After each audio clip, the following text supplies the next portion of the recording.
আসসালামু আলাইকুম।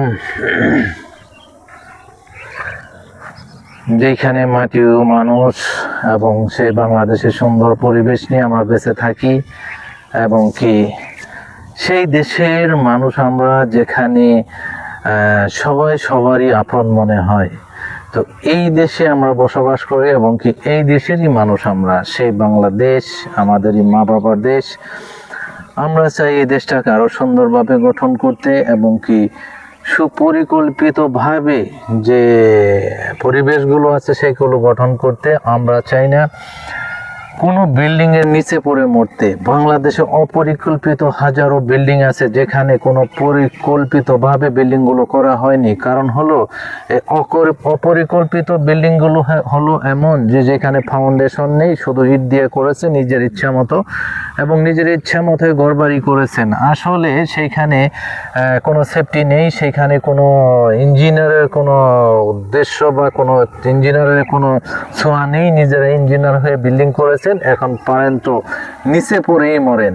কারণ বিল্ডিং করেছেন তো নিজের বিপদ নিজে ডেকে আনছেন। কেনই বা আপনি অপরিকল্পিতভাবে লক্ষ লক্ষ টাকা খাটিয়ে বিল্ডিং করেছেন, সে বিল্ডিং এ এখন থাকতে পারবেন না। কারণ হলো যে ভূমিকম্প যেভাবে বাংলাদেশে হয়েছে, সে আর কিছু মাত্রায় যদি বেড়ে যায়, যদি খালি 5.7 মাত্রা থেকে 6 মাত্রা বা 6 থেকে 7 মাত্রা এই ধরনের কোনো ভূমিকম্প হয়, বাংলাদেশের 80% বিল্ডিং ভেঙে পড়বে।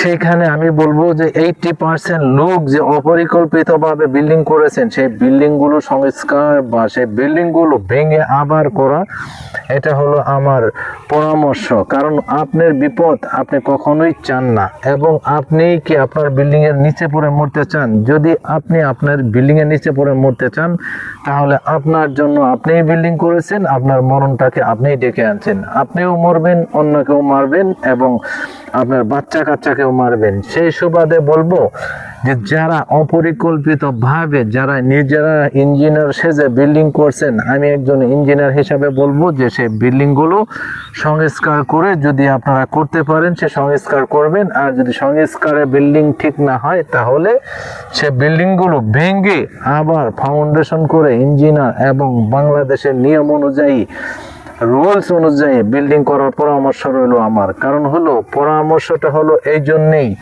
যে আপনি মরবেন তো অন্যজনকে মারবেন, সেই পরিকল্পনা থেকে আপনাকে বাঁচতে হবে, আপনাকে ঘুরে আসতে হবে এবং আপনিও বাঁচবেন, অন্যকেও বাঁচাবেন। সেটা হলো আমার প্রথমত উদ্দেশ্য।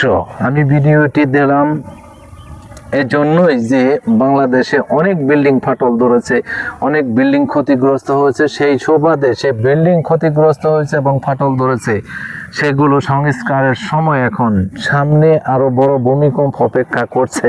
হয়তোবা সেটা কম্বলচারী, আমিও জানি না, আপনিও জানেন না।